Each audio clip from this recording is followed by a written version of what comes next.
So I've got some good news for you and I've got some bad news for you. The good news is it's new play day. We're going to dig into Double Falsehood and we're going to hear from Camillo today in Act 1, Scene 2, which I'm sure means very little at this point, but we will get there, I promise. We're going to dig into Double Falsehood, which is perhaps a falsehood in and of itself. There's a lot of speculation about this play, and theoretically it was written like the early 1600s and published in maybe like 1643, something along those lines. But then it was like lost and then found in like 1751, and for a while they thought it was maybe written by Louis Theobald. But then there was speculation that maybe he stole it or forged it from somewhere else. There's like these elements of Don Quixote in there, so they're like, we're not sure what this is. But there's been tons of analysis done on this play in terms of word usage and themes and all that sort of stuff. And I believe the current belief as of the filming of this video is that it probably was a collaboration between Shakespeare and John Fletcher, with Shakespeare having written about the first 3 acts and Fletcher having written about the second or the last 2 acts. So that's Double Falsehood that we're going to dig into. It may be a forgery, but it is a play that exists. And now, real quick before we get there, the bad news. This is going to be our last new play day, because this is the last apocryphal Shakespearean play that we have to get through. Now, there's other stuff written by Shakespeare as well. There's poems, there's sonnets, stuff like that. But this is our last new play day. We will have done all of them once we're done with this one. And I just want to take a quick moment to say thank you for coming on this journey with me for the last almost 5 years. But anyway, let's not get sad right now. Let's dig into Double Falsehood. And before we can find out what Camillo says in Act 1, Scene 2, we got to set the scene in Act 1, Scene 1. So we are in Andalusia. And Duke Angelo is the ruler of Andalusia, and he's talking to his son Roderick, and he's being a little morbid, talking about his death and his succession plan and stuff like that. And Roderick is like, Dad, stop being so morbid. And the Duke's like, what? You know, like, it's good to talk about this kind of stuff so that everybody knows. And he's like, I'm not worried about you. I'm a little bit worried about your brother Enriquez, because he's a little, you know, maybe off the rails sometimes. And Roderick's like, I'm sure he's going to calm down when he gets older. And the Duke is like, yeah, but, you know, why has he been away from court so long? That's another thing. He has to leave and he's been gone for so long. Like, where is he and what is he doing? And Roderick is like, I don't know why he's been away so long, but I have this letter that he sent wherein he said that he's going to send his friend Julio to get money for a horse that he wants to buy, and he wants us to take care of Julio, so maybe we could like observe him for a little while when he shows up here in court. And the Duke is like, yes, absolutely. When he gets here, let's keep an eye on him and maybe we can use him to like spy on Enriquez and figure out what's going on with him.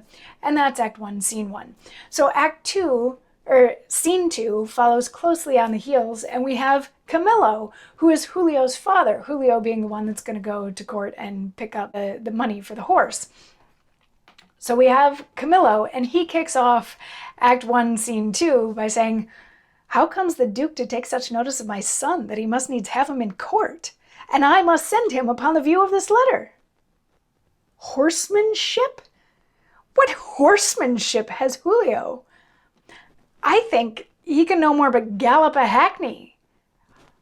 Unless he practiced riding in France. It may be he did so, for he was there a good continuance. But I've not heard him speak much of his horsemanship. That's no matter. If he be not a good horseman, all's one in such a case. He must bear.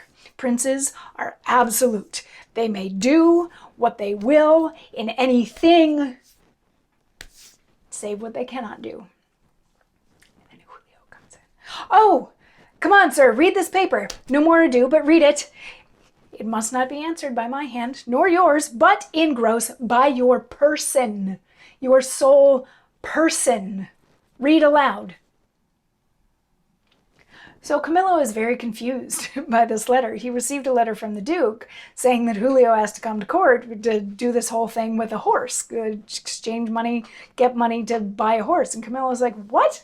My son doesn't ride horses unless he studied that while he was at school at France, which could be. But in any case, the Duke is calling my son to court. My son has to go. So as soon as Julio walks in, he's like, check out this letter. You have to read it. Take a look at it. We can't just write back. You have to go answer this letter in person. So read it because you got to get out of here and you got to do this. So Julio takes the letter and he starts perusing it. And he's now a little bit torn because he's actually in love with a woman where he is. So he can either stay and woo her, or he can go and do what the Duke wants him to do. So he's like, do I serve her or do I serve him? And while he's going through this whole thing of like, well, if I leave now, then she's going to think that I don't love her. And her father's expecting me to come over to like ask for her hand in marriage. But if I have to go to the court. And meanwhile, Camillo is having his own little scene over here where he's like, okay, you're going to need this and you're going to have to do this because this is what the Duke said. So you have to go and you have to like obey him and do what he says. And they finally come to the agreement that Julio has to leave tonight to get to court. And Camillo's like, okay, I'm going to go and just make sure that you have all of the stuff because I don't want you to show up at court and not have some of the stuff that you're supposed to have when you get to court. So he leaves and Julio has a moment on stage by himself to let us know his mental state. And we will hear that in tomorrow's monologue. So I will see you then. Mwah.